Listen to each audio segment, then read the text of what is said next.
Halika! Siko tayo! Mamaya. Pwede!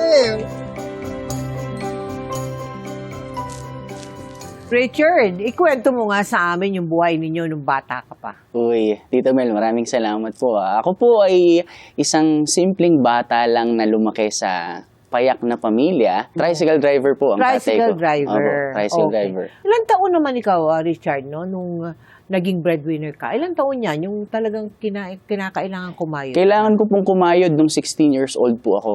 Wala talagang choice. Talaga pong kailangan. At dahil yung father ko that time, nagkaroon din po kasi ng katarata. Tumigil na sa pagta-tricycle driver. Nahirapan po siyang mag-drive. kasi so bumagsak sa'yo yung tungkulin ngayon. somehow, opo. Bakit yung love life mo? Paano yung, usually, ang mga teenager, gimmick, di ba? Opo.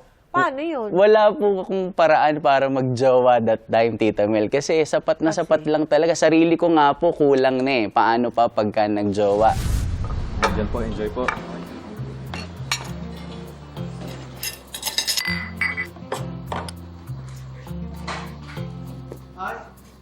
Excuse me. Yes, madam. Okay, mahabang paliwan na ganito, ha? Ilang araw ka nagtrabaho? 5 po. 5.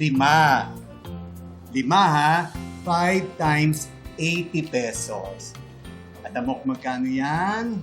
400 po. Oh, galing. O, eto, ha? 1, 2, 3, 4. 400 yan, ha?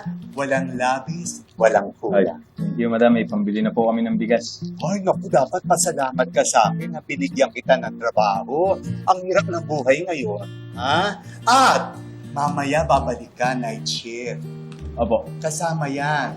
At pagdating mo dito, lampasuhin mo lahat ng sahig na nakikita mo para masulit naman yung 80 pesos na binabayad ko sa iyo. Opo nga eh. Laki nga po ng binabayad niyo sa akin, no? 80 pesos a day.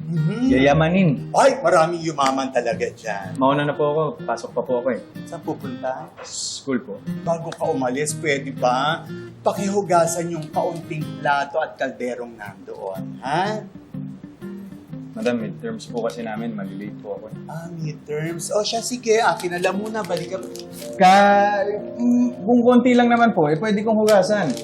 Kayang-kaya po. Kering-keri, ha? Keri-keri po. Skora na, hugas-hugas na. O, ikaw, ano pa ginagawa mo? Kontento ka ba dyan?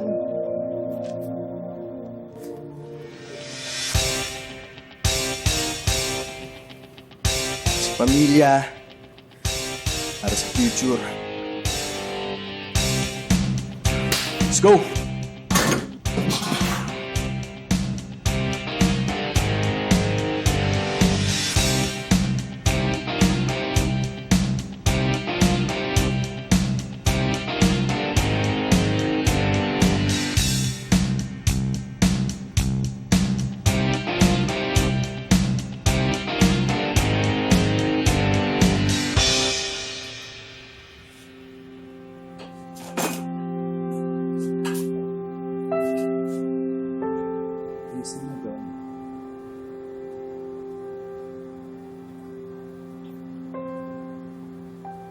Masakit?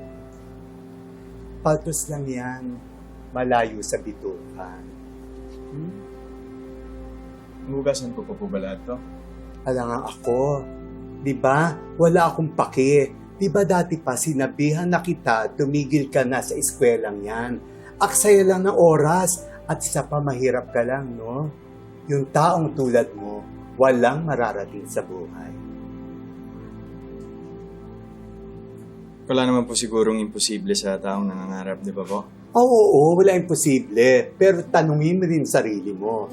Mapapakain ka ba at mabubusog ng pangarap? O, hugasan mo na yan nang may mapala ka naman, ha? Okay lang yan. O, protesta? Ayaw mo? Tandaan mo, 80 pesos, ang laki ng sahod mo. Sige, busy na, gawin na yan. Oy, ayusin na to, ha?